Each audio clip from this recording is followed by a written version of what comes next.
Nonetheless, within this time, evidently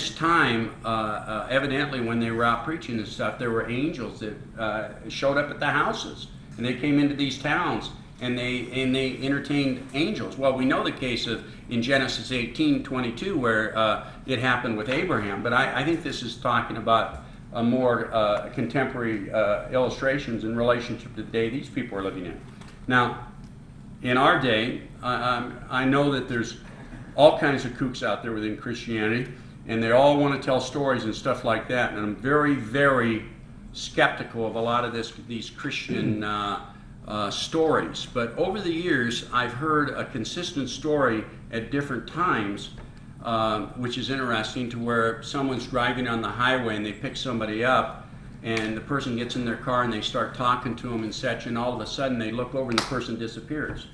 I've heard that story a number of times in a number of different people in a number of different situations.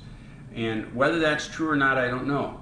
But I also recently was talking to this professor friend of mine that taught at the seminary level for 29 years, and he told me that a pastor, and now these are conservative Baptists, these aren't like swinging from the chandeliers Pentecostals. I'm not against Pentecostals, don't get me wrong, but these are not people that have they're raising people from the dead and laying on hands and having the sight come back. And conservative Baptists are not of that mindset.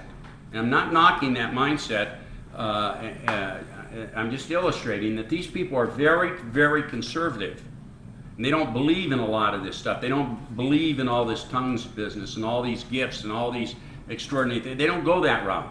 And this guy's teaching in the seminary, and one of the pastors of the largest church in Tacoma, which was a conservative Baptist church, one night was driving from Portland to Tacoma. This guy relates to this seminary professor, and the seminary professor relates to me, that he's driving on a real bad weather night and he ends up with a flat tire.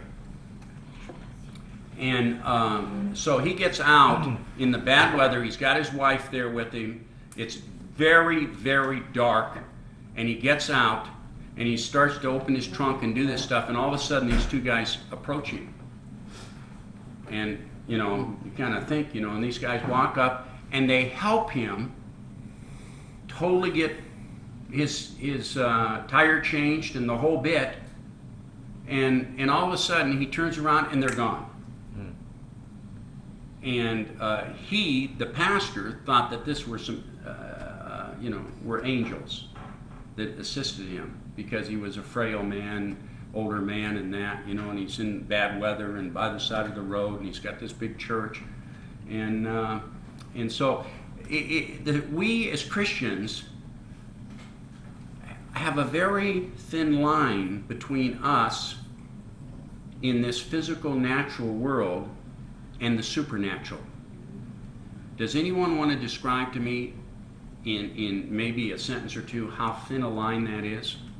How would you describe how thin a line that is between the natural world that we live in and the supernatural?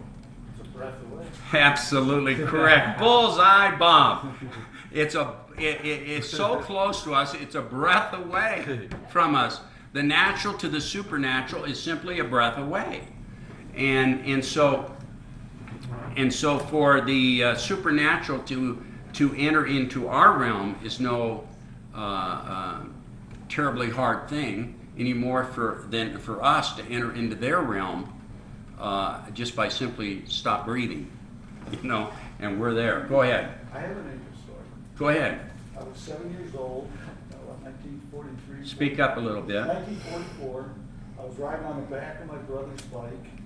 He saw the angel, I saw, and we had one of those big lifesavers, butterscotch, and I was having one of those things, and it got lodged in my throat, and I couldn't breathe. We got in front of my house. I got off the bike, and my brother tried to help me, couldn't help me, and all of a sudden we see this guy coming up here to that door, and he's in a beautiful beige suit, brown shoes, and a brown fedora, and a stash. This guy was a cool-looking guy, buff, and he grabs my ankles, picks me up, and shakes me, and it comes out. I see him walk away. I look at my brother. I said, "Who's that?" I turn around, I look, and the guy's gone. And talking a long street. He shook you by your ankles? Picked me up right with my feet, and boom, boom, boom, and out it came. And when I hit the ground, I looked at him walking away, I saw his back, and I looked at my brother, and I turned around and looked, and I said, Diz, where'd he go? He's gone. Oh, that's so weird. So, and go ahead. I